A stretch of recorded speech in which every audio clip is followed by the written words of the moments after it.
Hi hello नमस्कार. पूजाच्या mini ब्लॉगमध्ये तुमचं स्वागत आहे. दिवसाची सुरुवात मी आहे ना एका रेसिपीपासून स्टार्ट केली, कारण का मी आहे ना हा खूप दिवसांपासून ढोकळा करायचा म्हणत होते, पण काय जमत नव्हता. फायनली मग मी तो करायला घेतला.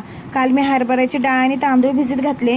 त्याच्यानंतर ते भिजून झाल्यानंतर आहे ना मी ताकामध्ये ते वाटून घेतलं आणि त्याचं छान असं बॅटर तयार झालं इडलीसारखं. मग ते बॅटर तयार झाल्यानंतर मी परत त्याच्यात इनो टाकला. मग ते अजूनच फुललं बॅटर आणि म्हटलं पहिल्यांदा ट्राय करते म्हणून मी आधी थोडंसंच आहे ना वाटीमध्ये काढून घेतलं. वाट्यांना अगोदर व्यवस्थित तेल लावून घेतलं. एका बाजूला कढई ठेवली, कढईमध्ये स्टँड ठेवलं आणि त्याच्यावर ह्या वाट्या ठेवून झाकण ठेवून दिलं.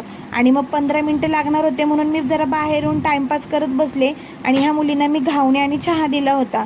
मग त्याच्यानंतर ना जाऊन बघते तर मस्त असा ढोकळा तयार झाला होता.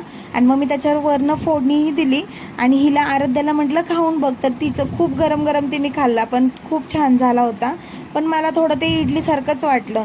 मग मी काय परत ट्राय करणार नाही तो ढोकळा. मग राडा तर भरपूर पडला होता. मग म्हटलं पहिला आधी ओटा क्लीन करून घेते. ओटा क्लीन करून घेतल्यानंतर लागले भांडी घासायला.